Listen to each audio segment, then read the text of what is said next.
بسم الله الرحمن الرحيم وبه نستعين وصلى اللهم وبارك على نبينا محمد وعلى آله وصحبه وبارك وسلم تسليما كثيرا أما بعد السلام عليكم ورحمة الله تعالى وبركاته إن الحمد لله نحمده ونستعينه ونستغفره ونعوذ بالله من شرور أنفسنا ومن سيئات أعمالنا من يهدي الله فلا مضل له ومن يضلل فلا هادي له وأشهد أن لا إله إلا الله وحده لا شريك له وأشهد أن محمدا عبده ورسوله صلى الله عليه وعلى آله وصحبه أجمعين فإن أصدق الحديث كتاب الله وخير الهدي هدي محمد صلى الله عليه وسلم وشر الأمور محدثاتها وكل محدثة بدعة وكل بدعة ضلالة وكل ضلالة في النار أعاذنا الله وإياكم من النار آمين. أيها الإخوة, tonight inshallah we begin with a short reminder. And that reminder is the reminder of Ibn al-Qayyim rahimahullah ta'ala, which has mentioned in his book Bada'il al-Fawaid, when he said, "Utlub qalbaka fi thalathati mawatin."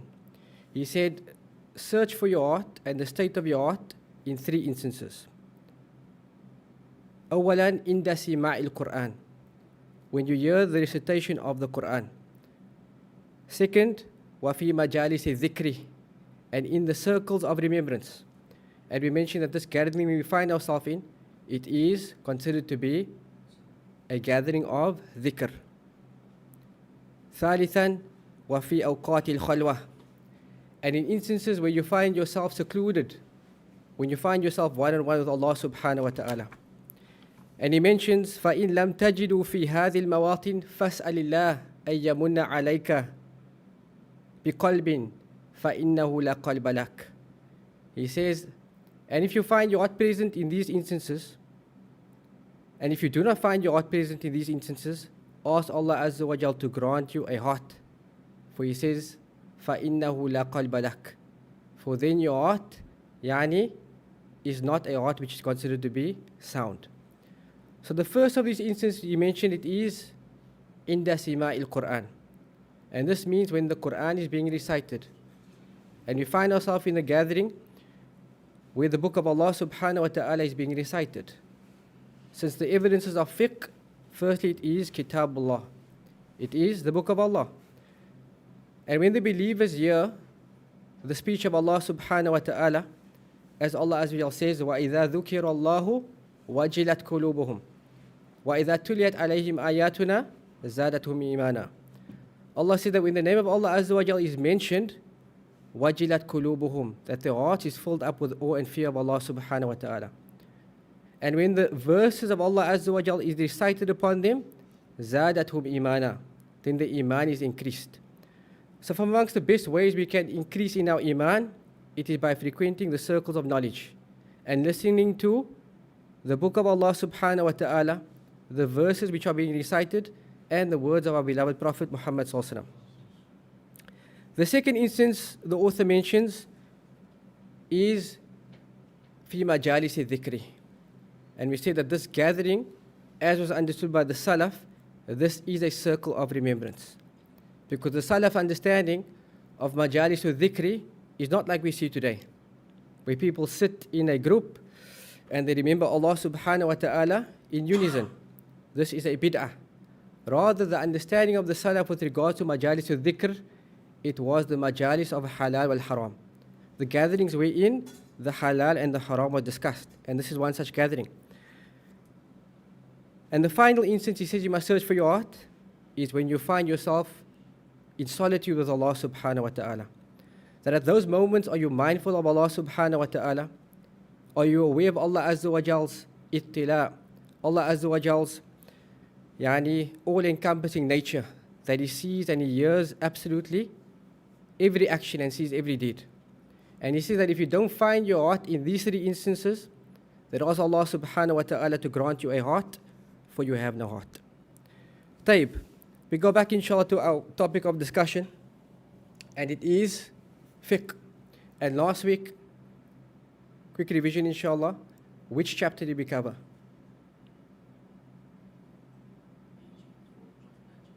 Major forms of najis.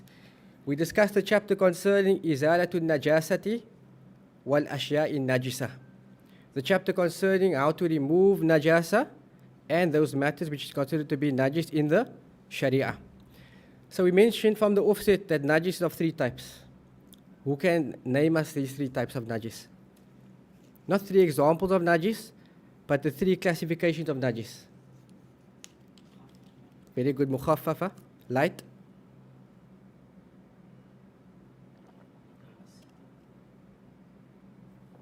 Mutawassita, in the middle. And mughallada, mashallah. Talibul ilm. So there's three types of najis, and all najis come under these three types. Firstly, mukhaffafa, and there's only one example. What's the example of mukhaffafa? Baby urine.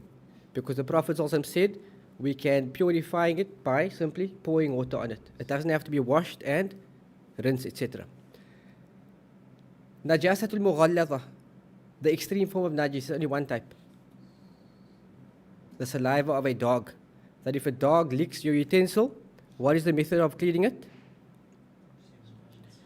You must wash it 7 times. One of the washes must be with turab. And last week you never mentioned, but the Prophet also stipulated soil. So must soil be used, or can you use something else which would clean it? You must use soil. From the scholars who said you must use soil, because the Prophet mentioned this, and others says that whatever removes the najasa will be sufficient. And Allah Azza wa Jalla knows best.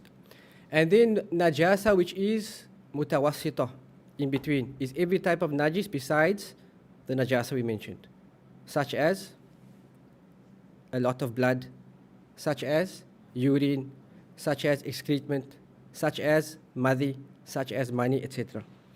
Taib. The ruling on blood. Is blood considered to be najis?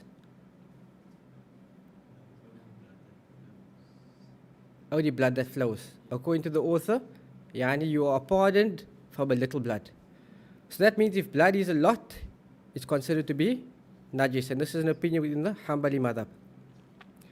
We mentioned the scholars have agreement upon certain types of blood, and that is the blood which comes from a menstruating female is najis. Postnatal bleeding is najis. All other type of dima, blood, is considered to be mukhtalafi, differed upon. Na'am. And then we mentioned the ruling concerning how we clean a spot wherein najis is found. How do we clean it? If, mathalan, if it is urine. If someone pees on the area, how do we clean that area? By simply pouring water on it. That we learn from the hadith of the A'rabi, the Bedouin, who urinated in the masjid. Then we discussed the rulings on the 2 or 3 things which a male secretes, right, that comes out of his private part. What are they? Firstly, money, then madhi, and then wadi. What is madhi? Hey? Madhi is the white stuff that comes The white stuff. Madhi is the see-through fluid, pre-seminal fluid. That is madhi. Now, what's the ruling on madhi? Is it najis? It is najis, but you are pardoned from a little, and we mentioned that. Money, sperm, tahir or najis? It's tahir. What dalilu dhalik? That when it was wet, the Prophet used to wash it, and if it dried, he used to scrape it. And then we have wadi. What is wadi? Is wadi lifting heavy objects? Now, wadi is that which comes out, yani, sometimes after you urinate, it comes out, and usually it will be secreted or excreted when you lift a heavy object. Or you urinate, then it follows the urination. What's the ruling on that? It is najis. Naam, it is najis. Allahu a'lam. The next chapter which comes is Babul Wudu'i, the chapter concerning wudu. And we see the train of thought of the fuqaha, the jurists, is that they first discussed, we said, the chapter concerning purification. And the first matter was faslun fil miyah, types of water. Then they mentioned to us Babul Istinja. Thereafter Izalatul Najasa. Because all of these matters is prerequisites for wudu. And then they get into the topic concerning wudu. The author rahimahullah says Babu Sifatil Wudu. The chapter concerning the description of wudu. The author rahimahullah mentions وَهُوَ أَن يَنْوِيَ رَفْعَ الْحَدَثِ أَوِ الْوُضُوءَ لِلصَّلَاةِ وَنَحْوِهَا. That the person intends, when he performs wudu, he intends to lift from himself a state of hadath, or he intends to perform wudu for the action of salah, وَنَحْوِهَا, or the likes of these intentions. وَالنِّيَّةُ شَرْطٌ لِجَمِيلِ أَعْمَالِ مِنْ طَهَارَةٍ وَغَيْرِهَا. And the niyyah, the intention, it is a precondition for all acts of worship, like purification and other than it. Based upon the statement of the Prophet ﷺ, إِنَّمَا الْأَعْمَالُ بِالنِّيَّاتِ وَإِنَّمَا لِكُلِّ امْرِئٍ مَا نَوَى. That deeds are based upon the intention, and each and every single person will get that which they intended. مُتَّفَقٌ عَلَيْهِ. ثُمَّ يَقُولُ. Then the mutawaddi, the one who performs wudu, says Bismillah. This is the first fard of wudu, that the person says Bismillah. وَيَغْسِلَ كَفَّيْهِ ثَلَاثًا. Then he washes his hands 3 times. ثُمَّ يَتَمَضْمَضَ وَيَسْتَنْشِقَ ثَلَاثًا. And then he does madmada. We'll explain what this means, but rinsing the mouth. وَيَسْتَنْشِق. And he inhales water into the upper part of his nose 3 times. بِثَلَاثِ غَرْفَاتٍ. With 3 handfuls of water. ثُمَّ يَغْسِلْ وَجْهَهُ ثَلَاثًا. Then he washes his face 3 times. وَيَدَيْهِ إِلَى الْمِرْفَقَيْنِ ثَلَاثًا. And he washes his hands up until and including the elbows 3 times. وَيَمْسَحَ رَأْسَهُ مِنْ مُقَدَّمِ رَأْسِهِ إِلَى قَفَا بِيَدَيْهِ. And then he wipes over his head from the beginning part of his head up until the back, and he returns it. إِلَى الْمَحَلِّ الَّذِي بَدَأَ مِنْهُ مَرَّةً وَاحِدًا. And he only does this once. ثُمَّ يُدْخِلَ سَبَاحَتَيْهِ فِي ضِمَاحَيْ أُذَنَيْهِ. And then he places his index fingers into his ears. وَيَمْسَحَ بِإِبْهَامِهِ ظَاهِرُهُمَا. And then he wipes over the apparent outside of his ears with his thumbs. طيب, this is called مسح الأذنين. ثُمَّ يَغْسِلَ رِجْلَيْهِ مَعَ الْكَعْبَيْنِ ثَلَاثًا. And then he washes his feet, washing each foot 3 times. And the author mentions هذا أكمل الوضوء الذي فعله النبي. And this is the best form of wudu which the Prophet did, meaning the most complete form. وَالْفَرْضُ مِنْ ذَلِكَ. And from the obligatory actions of wudu is أن يغسل مرة واحدة. That he washes each body part that must be washed at least once. وأن يرتبها على ما ذكر الله تعالى في قوله. And that he does this in sequence according to what Allah Azza wa Jal mentioned in the verse of wudu, where Allah said, يَا أَيُّهَا الَّذِينَ آمَنُوا إِذَا قُمْتُمْ إِلَى الصَّلَاةِ فَاغْسِلُوا وُجُوهَكُمْ وَأَيْدِيَكُمْ إِلَى الْمَرَافِقِ وَامْسَحُوا بِرُؤُوسِكُمْ وَأَرْجُلَكُمْ إِلَى الْكَعْبَيْنِ. O you who believe, when you intend to perform salah, wash your faces and your hands up until and including the elbows. وَامْسَحُوا بِرُؤُوسِكُمْ. And wipe over your heads. وَأَرْجُلَكُمْ إِلَى الْكَعْبَيْنِ. And wash your feet up until and including the ankles. Then he mentions وَأَلَّا يَفْصِلَ بَيْنَهَا بِفَاصِلٍ طَوِيلٍ عُرْفًا. And that the person does not leave a lengthy gap between washing the body parts, بحيث لا ينبني بعضها على بعض. In such a situation where the one body part will be dry before the first part you washed. وكذا كل ما اشترطت له الموالاة. Likewise, for every act of worship wherein al-muwala, meaning continuity, is a condition. So what the author has mentioned here is the description of wudu. And he said that the description which he has given, it is أكمل الوضوء الذي فعله النبي صلى الله عليه وسلم. That this is the most complete form of wudu which the Prophet عليه الصلاة والسلام did. And so it's important for a Muslim, when studying fiqh, we mentioned that it is permissible for him to study a text in fiqh for the sake of understanding the masail, the issues which is discussed in these books. However, he must not be rigid when it comes to learning. Meaning that if adillah, proof comes to him, and it goes against what he is learning, he goes with the proof. But for the sake of learning a madhab is permitted. Even following a madhab is permitted. However, we're not permitted to blindly follow a madhab. Na'am. We mentioned that when the person studies fiqh, he must link himself to the adillah, to the evidences. And the evidences is قال الله وقال الرسول وقال الصحابة. And that which the scholars have mentioned, which they have derived from these sources. We don't say this is the opinion of Imam Shafi'i, we don't follow the opinions of men. La. Rather, we follow the opinions if it is in line with that which is found in the Kitab and the Sunnah. And as the ulama mentioned, ما من مسألة فقهية إلا لها الدليل.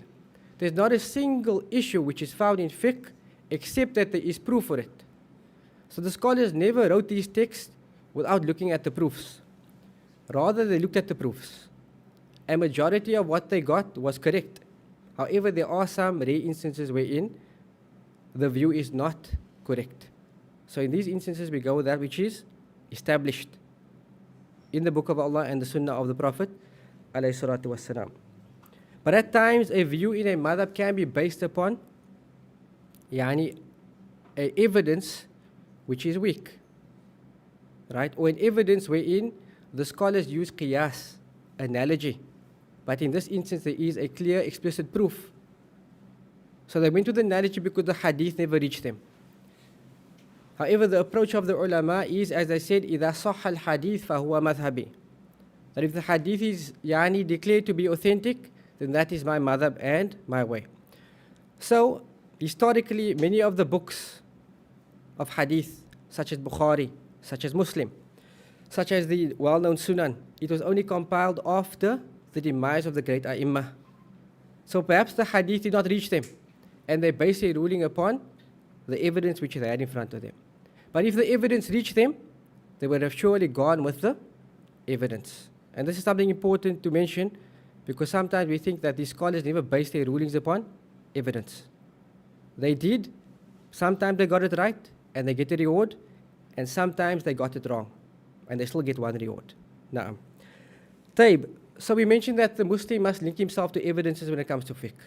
And we said the asl with regards to wudu, the foundation with regards to wudu is the verse in Surah Al-Ma'idah, verse number 6.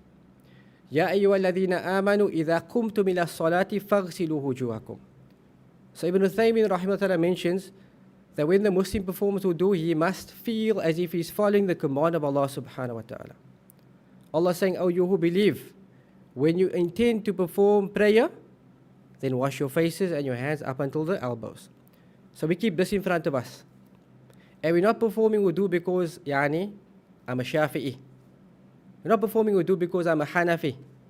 And sometimes the people switch in between the madhabs and they say, I'm going to perform a Hanafi wudu when they go to Makkah. Because the Ahnaf do not consider that touching a non-mahram female breaks the wudu. So the people switch. There is no such thing as a Hanafi and Shafi wudu. It's the wudu of a Muslim, based upon the evidences which the scholars looked at. So the author mentions wudu, babu sifatil wudu. And wudu linguistically it means cleanliness. It also means al-hasan, which is perfection and completeness. And this is fi lughatil Arab, in the Arabic language. As for wudu in the Sharia, meaning the Shari'i meaning, it is at-ta'abbud lillah. It is worship for the sake of Allah, bi ghasli al-a'dha, by washing 4 limbs ala wajhin makhsus, in a specific manner. So what is the definition of wudu? Worship for the sake of Allah. Meaning that if a person simply jumped into a pool but he did not intend wudu, he can't have wudu. Because firstly, he didn't intend by it worship. By washing 4 limbs, as we will learn, there is sunan aspects of wudu and there is fard aspects of wudu. So this refers to the aspects that must be washed. And this is mentioned in the verse. Ala wajhin makhsus, in a specific manner, meaning tartib. They must be sequence. So wudu has two sifat, it has two descriptions. Firstly,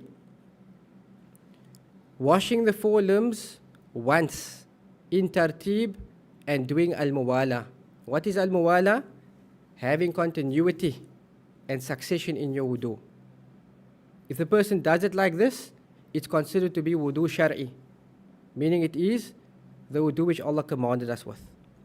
So washing these four limbs once in sequence and not leaving a long gap in between.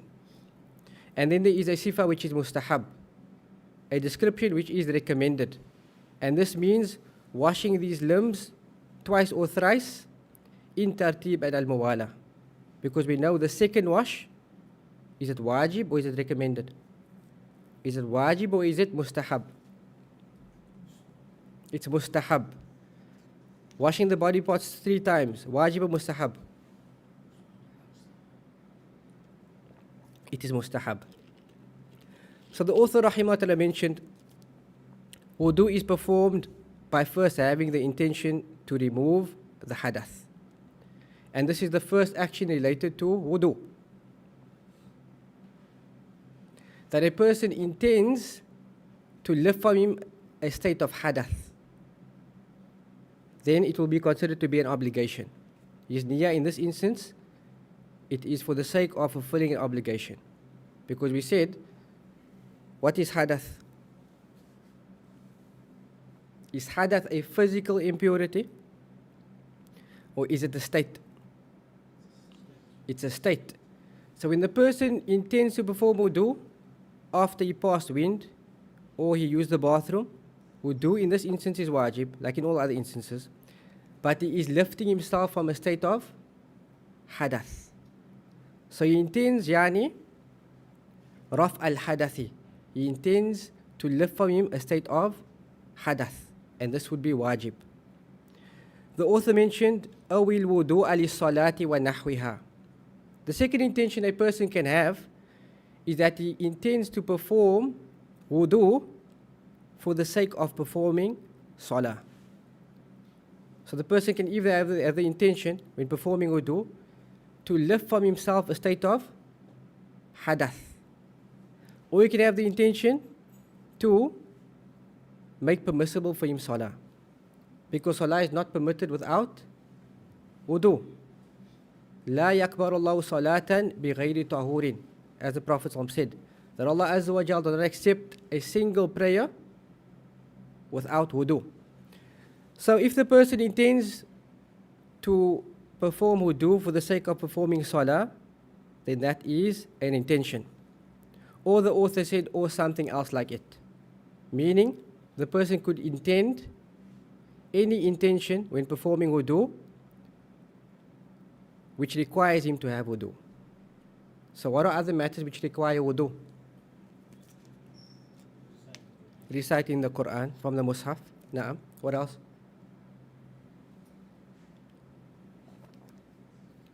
Tawaf and the likes of this. And here's a mas'ala, and that is, if the person intends to lift a state of hadath from himself, can he read the Quran? If he simply intended to lift from himself a state of hadath, yani he used the bathroom, he passed wind, he performed wudu to lift the state of hadath from him, can he read Quran with that wudu? Na'am. Can he perform salah with that wudu? Yes. What if a person intended to perform wudu for the sake of reading the Quran? Can he perform salah with that wudu? Na'am. Because the initial intention is lifting a state of hadath from himself. Na'am. The author rahimahullah said, وَالنِّيَّةُ شَرْطٌ لِجَمِيلِ الْأَعْمَالِ مِنْ طَهَارَةٍ وَغَيْرِهَا. That the intention, it is a shart. And what's a shart? A precondition. A precondition is something which precedes an action. Na'am. It's a precondition for all deeds, like purification and other than it. And this is based upon the well-known hadith of Umar ibn al-Khattab radiallahu anhu. And this is one of the few narrations we have from Umar ibn Khattab. Na'am. In fact, he's the only Sahabi to narrate this hadith from the Prophet ﷺ. And it's the well-known hadith. So what is the hadith in Arabic? We all know it. Actions are based upon the intention. The Arabic? إِنَّمَا الْأَعْمَالُ بِالنِّيَّاتِ. That deeds are based upon the intention. وَإِنَّمَا لِكُلِّ إِمْرٍ مَا نَوَى. And each and every single person will get that which they intended. So it's a شَرْطٌ لِجَمِيلِ أَعْمَالِ. Naam. And the author has mentioned this. And he's mentioned this for two reasons. Firstly, to make us aware of the fact that all ibadat is muftaqiratun ila niyyah. That each and every single act of worship, it requires an intention. And he's also mentioned that intention is required for two reasons. Why? To distinguish a wajib from an action which is mustahab. So to make a distinction between that which is wajib and that which is recommended. Like for example, a wajib prayer from a recommended prayer. That the person must have this tamyiz. He must have this distinction in his intention. Secondly, he mentioned this to remind us that we should establish for whose sake this action is being done. Naam? We should establish for whose sake is this action being done. And this is the importance of a niyyah. And for this reason, some of the Salaf used to say that whenever any person embarks upon an action, yunsha'u lahu diwanan, that he should ask himself two questions. The first question is lima. The second question is wa kaifa. Su'alul awwal, the first question is su'alun anil ikhlas. It is a question with regards to the sincerity. For whose sake am I doing this action? Is it lillahi aw li ghayrihi? Is it for the sake of Allah or for other than Him? And this is the question regarding one's sincerity. And the second question is wa kaifa. And kaifa is concerning the method of doing the action. Yani the kayfiyah. Is it done in accordance with the sunnah of the Prophet ﷺ or ala khilafiha? Or is it done in opposition to the sunnah? And this is the question regarding al-mutaba'ah, conforming to the sunnah. And this is the two prerequisites for any action. So the Salaf said, no person embarks upon an action except that he should ask himself two questions: for whose sake and how. Whose sake? For Allah. How do we do it? According to the sunnah of the Prophet alayhi salatu wassalam. Aina mahallu niyyah?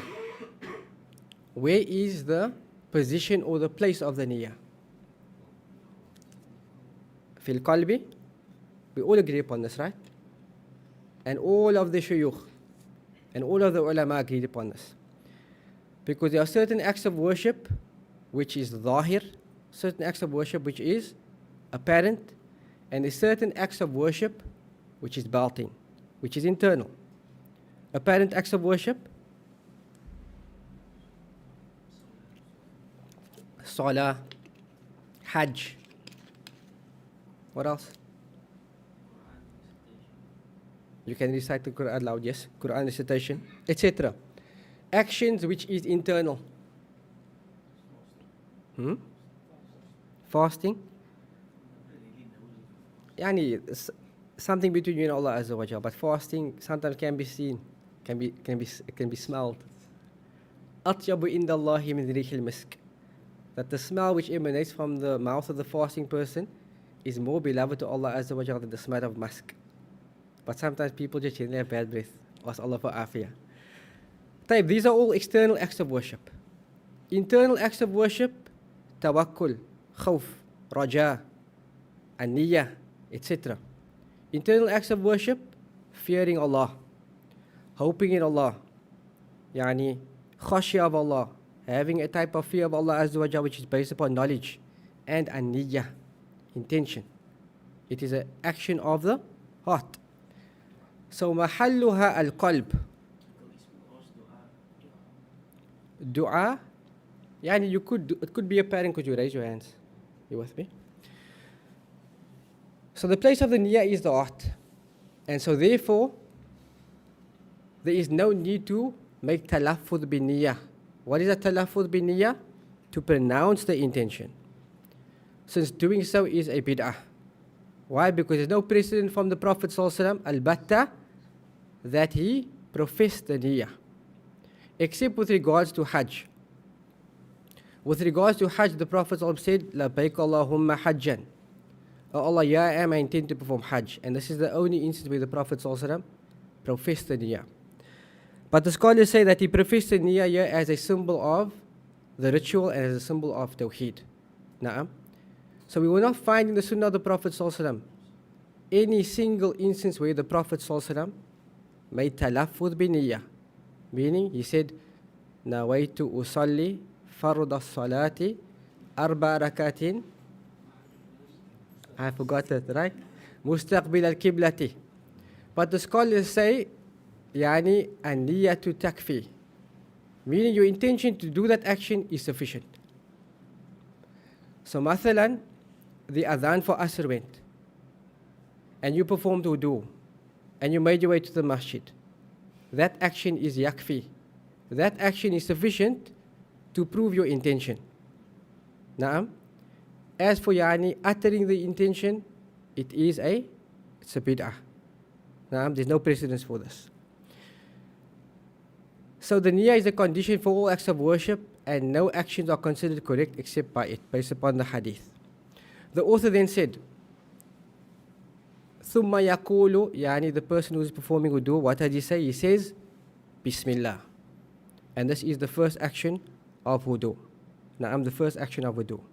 And it is an obligation. It is a wajib to say Bismillah in the beginning of wudu. So if we make this claim and we say it is wajib, what is the ruling on the one who leaves it out? Eh? Afwan?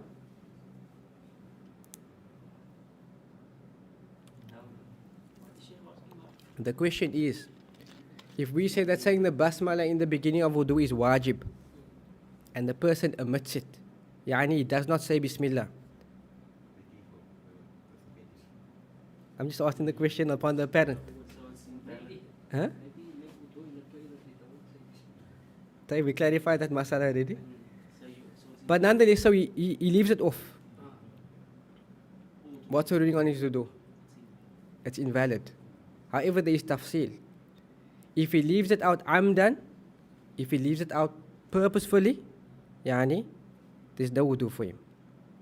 And if he leaves it out sahwan, yani forgetfully, yani, then the wajib falls away. Do we understand this? So the person who does not say it in the beginning on purpose, there's no wudu for him. And the person yani who leaves it out of forgetfulness, then an-nisyan, forgetfulness is a reason for excuse in the Sharia. So what proves to us that this is a wajib is a hadith of Abu Hurairah, found in the Sunan of Abu Dawud, wherein the Prophet said, La salata liman la wudu'a lah, wa la wudu'a liman lam yadhkur isma Allah alayh. That there is no prayer for the one who does not perform wudu, and there is no wudu for the one who does not pronounce the name of Allah subhanahu wa ta'ala when performing wudu. And this hadith is sahih, and it has been authenticated by Shaykh Al-Albani. So mentioning Bismillah in the beginning, it is a wajib. Naam, it's a wajib. Then the author said, rahimahullah ta'ala, وَيَغْسِلُ كَفَّيْهِ ثَلَاثًا. He washes his hands 3 times. And washing the hands thrice is a sunnah. Because in the beginning we mentioned there is a description of wudu which is wajib and a description of wudu which is sunnah, recommended. So this is important to mention. Why? Because sometimes people think we have 3 opportunities to wash. But rather the first wash is considered to be the obligatory wash. Especially with regards to washing, yani, the feet. That people think they have 3 opportunities to wash their feet. But rather the first wash should be a complete wash. So he washes his hands thrice. And washing the hands thrice, we said it is sunnah, and it is not an obligatory action of wudu, based upon the hadith of Uthman ibn Affan, who reported the wudu of the Prophet ﷺ. And Humran reported that Uthman said, رأيت عثمان رضي الله عنه توضأ فأفرغ على يديه ثلاثا. That Humran said, I saw Uthman radiallahu ta'ala anhu perform wudu, and he washed his hands thrice. And the proof is in Bukhari. Naam. So this proves that washing the hands, it is not an obligation, but it is considered to be something which is recommended. As for the ta'leel, meaning the reasoning behind why we wash our hands, it is since the hand is the object which is used to move the water around. Naam. So that is the reasoning behind it. The author then said, ثُمَّ يَتَمَضْمَضَ. Then the person performs madmadah. And what is madmadah? It is inserting water into the mouth. Inserting water into the mouth and moving it around. This is the action known as madmadah. Then the author mentions ثُمَّ يَسْتَنْشِقْ. Type ثُمَّ يَسْتَنْشِقْ, meaning he does istinshaq. And istinshaq is inhaling water into the nose, yani very deeply. Except for when you are fasting, then this should be avoided. This is the action of istinshaq. So what is madmada? Putting water in the mouth and moving it. Istinshaq, putting water into the nose, inhaling it, and then expelling it. So, madmada. What's the ruling on madmada? Is it wajib or is it sunnah?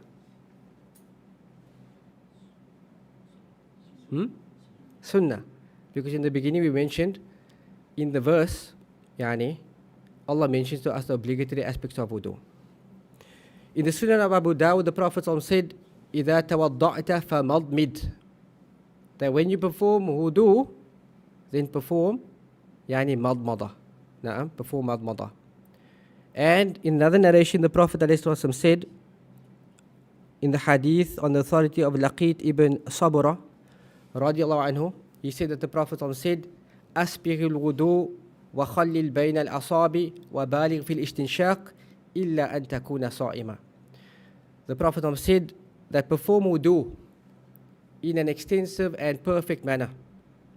وخلل بين الأصابع, and basically run your fingers in between your fingers and your feet. وبالغ في الاستنشاق, and be extensive with regards to sniffing the water into the nose, إلا أن تكون صائما, except when you are fasting. And what's the reason for this? Is because if you inhale water too deeply and it goes yani through your nose passage, it might enter the jawf. It can enter the throat and you can swallow it, and this will be a nullifier of a fast, right? So the author then mentioned, then he performs istinshaq. So we already discussed madmada. And the least form of madmada is putting water into the mouth and moving it around. Na'am. Then istinshaq. And istinshaq is the action of drawing and sniffing water into the nose. Na'am. As for al-madmada, what do we proceed with? Do we rinse the nose first or the mouth? The mouth and then the nose. And the author mentions here as well, with one handful. Right? With one handful. So what's the method of madmada? We put the water into our hand, put it into our mouth, and the excess water we inhale. We inhale. Na'am. What action comes after this? Expelling the water from the mouth or the nose? Expelling water from the nose. And what is this called? This is called istinthar. Istinthar. So all these Arabic terminology we're using, but inshallah, hatta tusbiha faqiyan, up until you become a faqih, a jurist. So madmada, putting water into the mouth rinsing the mouth. Istinshaq, inhaling the water into the nose. Istinthar, expelling the water from the nose. So in this instance, yani, expelling the water from the nose precedes spitting out, but not vice versa. Meaning you can't put water in your nose first and then your mouth. But when expelling, you can expel the water and then spit out. Fahimtum? Understand? So, we take water in our mouth, in the nose, left hand, exhale, and then we spit out. Naam. And we do this 3 times. We do this 3 times. And it is permissible to wash once or twice. With regards to all body parts of wudu, it is permitted to wash once or twice, or even to mix up, wash certain body parts twice, and some 3 and some 1. Fahimtum? And Imam Nawawi has transmitted ijma upon this. That is consensus, because there's various narrations that speaks about the wudu of the Prophet ﷺ, and in some instances he washed once, some instances he washed twice, and others he washed thrice. So how do the scholars reconcile? They say it is permitted to either wash once, which is wajib, which is aqal, or you can wash twice or thrice. Then the author mentioned ثم يغسل وجهه ثلاثا. Then he washes his face 3 times. So what's the proof for the fact that we must wash our face in wudu? يا أيها الذين آمنوا إذا قمتم إلى الصلاة فاغسلوا وجوهكم. O you who believe, when you intend to perform salah, wash your faces. And this is awwalul wajib. This is the first obligation mentioned in the verse. So washing the face. So what is the extent of the face? Yani, what is the extent of the face that we must wash, yani, when performing wudu?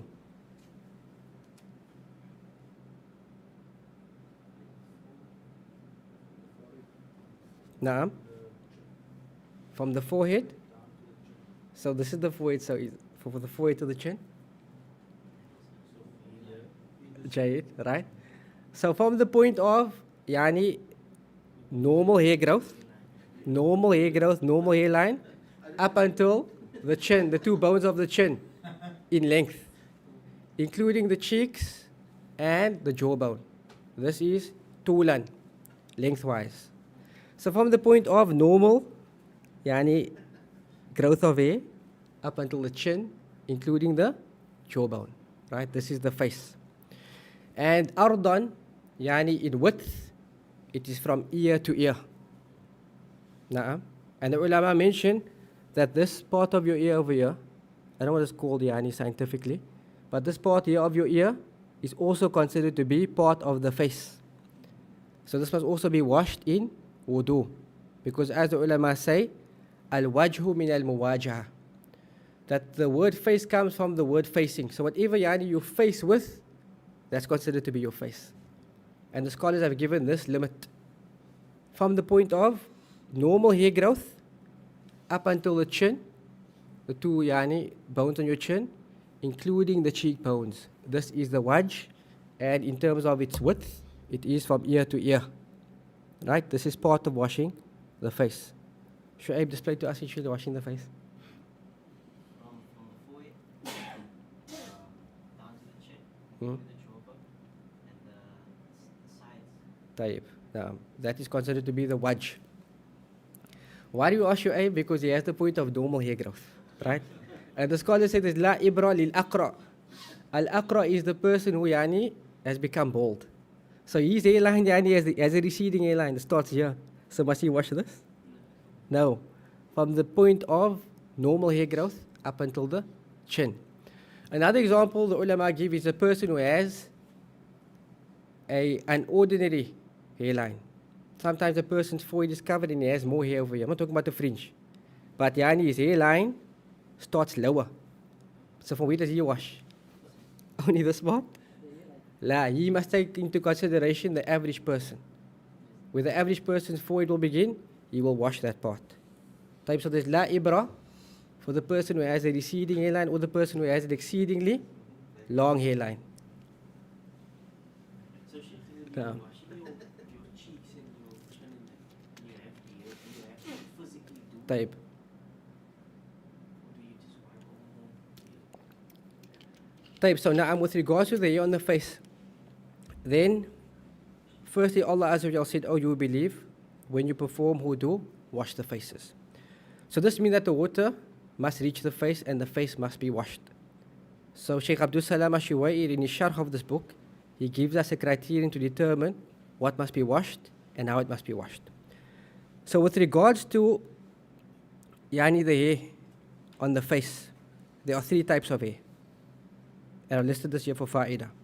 And the first is, he mentions, is ash-sha'ru al-khafifa, is hair which is light.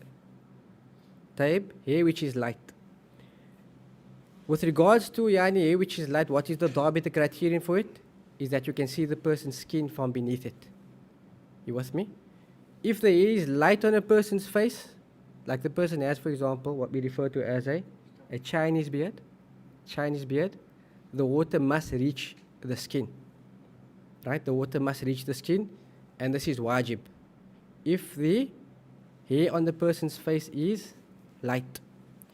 The second type of hair on a person's face is hair which is considered to be kathifa.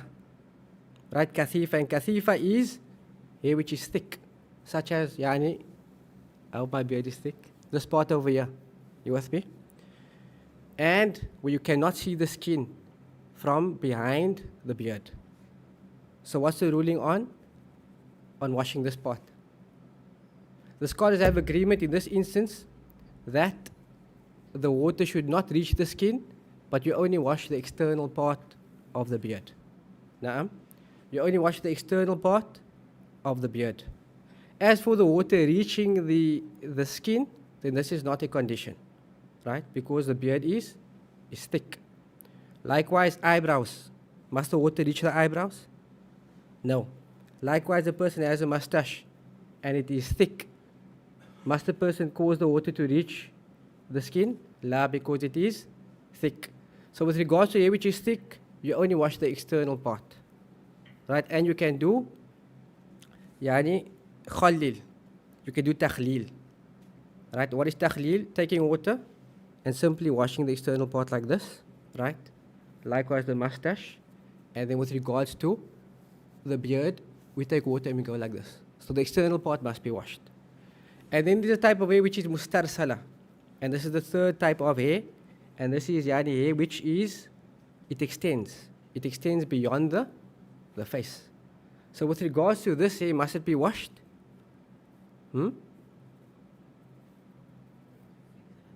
Hey? You can run your fingers through it. Now you can run your fingers through it. As Shaykh Abdul Salam Shuwair says, with regard to Sha'r al-Mustarsala, Mashhur annahu yajib. He says that the well-known opinion in the Hanbali madhab is that it is wajib. However, he says, wa riwayatu thaniya, it is mustahab. It is recommended to wash this hair, but not wajib. And Allah Azza wa Jalla knows best. So let's summarize that masala again. With regards to the issue of washing the face, it is wajib. Why? Because of the verse. Ya ayyuhalladhina amanu idha kumtum ila salati faghsilu wujuhakum. Wash your faces. Now wash your faces. So now we said on the face there is 3 types of hair. What are they? Light, kathifa, thick, mustarsala. Mustarsala hair which basically extends, right, beyond the face. So if the beard is light, the water must reach the skin, it is wajib. If it is kathif, you must only wash the external part, and it is not legislated to wash beneath up until you reach the skin. And with regards to hair which is mustarsala, the sunnah is it is recommended to do takhleel, to take your finger and go through it, but the water does not have to reach the skin. Na'am. Taib. So that is the issue concerning washing the faces. The author then said, then he washes his hands up until his elbows. So here's a masala which must be clarified, and that is, sometimes people think that in the beginning of wudu they wash their hands. What was the ruling on washing the hands in the beginning? Was it wajib or mustahab? It was mustahab. So what happens is people, I have the impression that they wash their hands. So now when they perform wudu, they put their hand under the tap and they only wash the spot. This wudu is not correct. Why? Because washing the hands is, as the author mentions, from the tips of one's fingers up until and including the elbows. And this is what Allah Azza wa Jalla mentioned. Ya ayyuhalladhina amanu idha kumtum ila salati faghsilu wujuhakum wa aydiyakum ila al-marafiq. And wash your hands up until and including the elbows. So if a person washed his hands in the beginning of wudu, and then he washed this part, yani what is considered to be the forearm, yani this wudu is not valid. Because that which is wajib is to wash from the tips of one's fingers, min ru'usi al-asabi', from the tips of one's fingers, up until and including the elbows. Now, up until and including the elbows. So the author said then he washes his hands up until his elbows. And this is the second obligation of wudu. To wash the hands from the tips of the fingers up until the elbows. So part of washing the forearms is also related to washing the elbows. وَأَيْدِيَكُمْ إِلَى الْمَرَافِقِ وَأَيْدِيَكُمْ إِلَى الْمَرَافِقِ. And it is permissible to wash, yani, the hands once, twice or thrice. The first wash, wajib. The second wash, mustahab. It is recommended. The author rahimahullah then said, then he wipes over his head. Yani, he wipes over his head, yani, he does masah over the head. And this is based upon the verse. وَأَيْدِيَكُمْ إِلَى الْمَرَافِقِ وَامْسَحُوا بِرُؤُوسِكُمْ. Then you do masah over the head. Masah over the head. And here the scholars differ. So we all know the view of the Shafi'iyah. And what's the view of the Shafi'iyah? At least 3 hairs must be washed. Because they say the ba in the verse where Allah mentions وَامْسَحُوا بِرُؤُوسِكُمْ, it is لِلتَّبْعِيد. It is there to show yani part. So وَامْسَحُوا بِرُؤُوسِكُمْ meaning, and wipe part of your head. And they say أقل, yani the أقل shay is yani 3 hairs. However, that which the Hanabila is upon and that which is the correct opinion is that the entire head must be wiped. Because the ba in the verse does not refer to tab'id, to show a portion. Rather, the ba refers to ilsaq. And ilsaq means to wipe the entire head in this context. And this is the ruling concerning wiping the head. Now, with regards to wudu, there is certain body parts which we have been commanded to wash, and certain body parts which we have been commanded to do masah over. What is masah? Wipe over it. So what are the body parts which we have been commanded to wash? Hands, face, arms, and the feet. What are the body parts we have been commanded to wipe over? The head and the ears. And any body part that we've been commanded to wipe over, we've only been commanded to wipe over it once. So that's like a rule.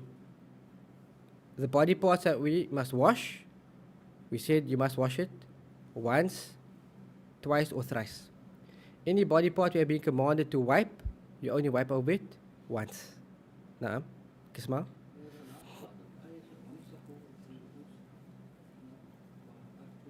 Naam.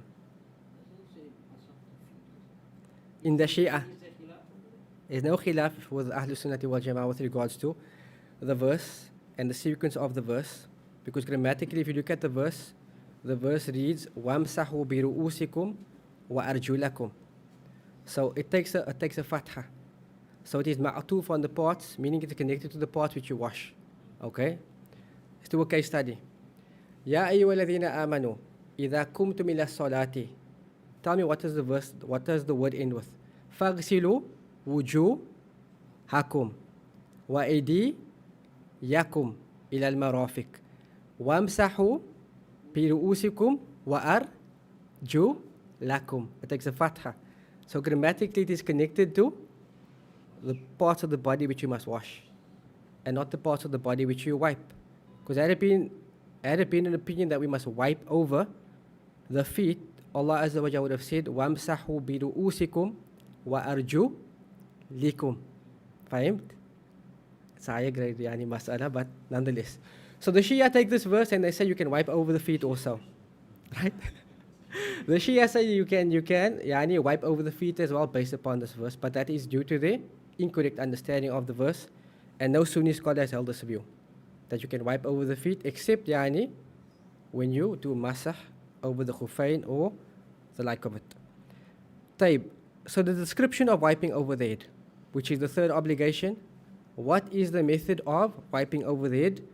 The author says, rahimahullah ta'ala, وَيَمْسَحَ رَأْسَهُ مِنْ مُقَدَّمِ رَأْسِهِ إِلَى كُفَّى بِيَدَيْهِ ثُمَّ يُعِيدَهُمَا إِلَى الْمَحَلِّ الَّذِي بَدَأَ مِنْهُ مَرَّةً وَاحِدَةً. That the person wipes over his head starting from يعني مقدم رأسه, from the beginning of his head, right? And then he goes up until kufa, and the kufa is the nape, right? And the nape of the neck is not considered to be part of the head, but rather it's considered to be part of the neck. So wiping yani this back part here of your neck is not part of masah. Naam. And the method which the scholars have mentioned is that which is ajda, that which suffices as a wipe, is simply wetting one's hands, right? If you're not being commanded to wash, wet your hands, place it on the head, and you go like this, and then you go back to the place from where you started, and that is masah. And one of our teachers, Shaykh Abdullah ibn Ibrahim Az-Zahim, in his book Al-Kafi Al-Mubtadi, when we studied the book of Tahara with him, he mentioned to us the sifa which has been warid, meaning the description which has been reported with regards to wiping over the head, is as follows. That the person wets his hands, and then he places his fingers like this on yani his forehead, and he goes to the back, and then he goes back like that. And he mentioned that that is the sunnah method, and Allah Azza wa Jalla knows best. So this is the issue concerning wiping the head, and the ruling on wiping the head is that the entire head must be wiped, because the ba in the verse is not the tab'id, it is not to show a portion of the head, rather it is lil ilsaq, and Allah Azza wa Jal knows best. Then the author mentions, he follows that by inserting his two fingers in his two ears and wiping over the back of the ears with his two thumbs. And this is the sifatul mas al-udhanain, right? And as the Prophet said in the hadith found in Ahmad, al-udhunani min al-ra's. So Allah said wipe over the head, right? The Prophet said that al-udhunani min al-ra's, meaning that the two ears, it is part of the head, okay? And the scholars say yeah, in hukm, but not in actual part of the head, right? Your head is your head, your ears is your ears, but in ruling it takes the same ruling like that of the head. So Allah said wipe over the head. Now wipe over the head. So this includes the ears, and this is backed up by the statement of the Prophet ﷺ, al-udhunani min al-ra's, that the two ears is part of the head. So this means that it is also an obligation to wipe the ears. And in other madhab they say it is sunnah. Na'am. According to the Hanbalis, it is wajib. And what is the method of wiping the ears? The author says inserting the index fingers into the ears, right? And placing the thumbs on the outer part of the ear and wiping like this. And that is mashur ra's and mashul udhunani, wiping over the head and wiping the ears. So how much time must you wipe? Once. Na'am. Do you go through the grooves of the ears? Yeah, and you don't have to be excessive, just like from the inside and like that. Khalas, right? That is wiping the ears. The author rahimahullah then said, then he washes his feet, including his ankles thrice. وَأَرْجُلَكُمْ إِلَى الْكَعْبَيْنِ, washing the feet, yani up until and including the ankles 3 times. And this means it is all inclusive of washing the upper part of the feet, the toes, yani the ankle bone, and including the ankle bone and the heels. Na'am. And washing thrice is the most complete form of wudu which the Prophet did, but it is permissible to wash once or thrice. Na'am. It's permissible to wash once or thrice, and the author says, هذا أكمل الوضوء الذي فعله النبي صلى الله عليه وسلم. And this is the most complete form of wudu which the Prophet صلى الله عليه وسلم has done. Because all narrations that speak about the Prophet's wudu is he performed wudu in this manner. Yani he washed his hands, then he did madmada and istinshaq, right, putting water into the mouth and moving it around, inhaling water into the nose, expelling it by istinthar and spitting out the water, and then washing the face, as we mentioned, then washing the hands up until and including the elbows, wiping over the head and wiping over the ears, and washing his feet, alayhi salatu wassalam. The author says, هذا أكمل الوضوء الذي فعله النبي صلى الله عليه وسلم. That this is the most complete form of wudu which the Prophet صلى الله عليه وسلم did. The author then said, وَالْفَرْضُ مِنْ ذَلِكَ, and from the obligatory actions of wudu is أَن يَغْسِلَ مَرَّةً وَاحِدَةً. That, yani, the person washes each body part at least once. Because that is wajib. And this has been reported from the Prophet ﷺ, that at times he washed yani, his body parts once. Sometimes he mentioned twice and sometimes thrice. And this is an obligation which wudu is not accepted without. Meaning if the person doesn't wash his limbs at least once, wudu will not be accepted. The author then said, then he performs wudu in the sequence according to what Allah Azza wa Jalla has mentioned in the verse. Meaning that the Hanabila and the Jumhur ulama, majority of the fuqaha, they see that tartib is an obligation in wudu. Now what does tartib mean? That you must follow the sequence. Meaning the person can't wash his feet first, then his face, then his mouth, then his hands. You must follow the tartib, the sequence, which has been mentioned in the verse. Because this is the intent of Allah Azza wa Jal, because He mentioned the parts of the body which must be wiped in between the parts which must be washed. So this proves, by way of Arabic eloquence, that tartib sequence is intended by Allah subhanahu wa ta'ala. That Allah Azza wa Jal commanded us in this verse to perform wudu, and He commanded us to do it in the sequence. Na'am. The author rahimahullah said, the sixth obligation of wudu is al-muwala. Al-muwala. And al-muwala means, the Shaykh defined it as follows, not leaving a gap between washing the body part, according to what is understood to be customary long. So what does this mean? It means that the person, mathalan, washes his hands and his mouth and his nose. Then he washes his face. Then there's a knock on the door, a delivery, right? Nowadays take a lot of all this stuff, right? There's a delivery. They go answer the door. Na'am. They receive the package. They continue then where they stopped. Permitted? What is considered to be customary long. Permitted.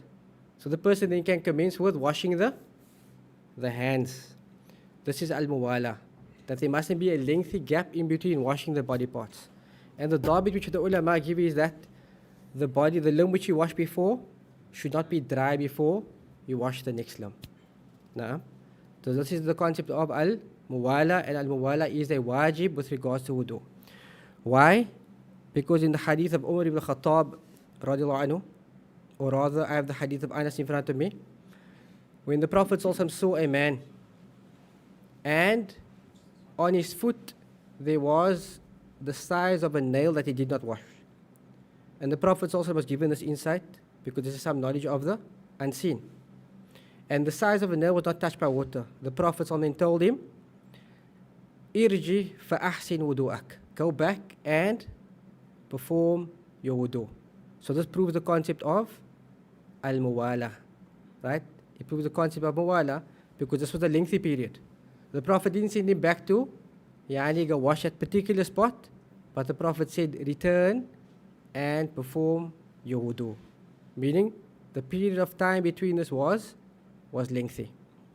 The author says, وَكَذَا كُلُّ مَشْتُرِطَتْ لَهُ الْمُوَالَى. Likewise, every ibadah for which al-muwala has been stipulated. Meaning there must be continuity between the action. What are other ibadat wherein continuity is a stipulated matter? Not salah. Because you can't make takbir and you go eat something, you come back and you recite the Fatiha. Recitation of the Quran, you can recite a verse and then you can go take a phone call.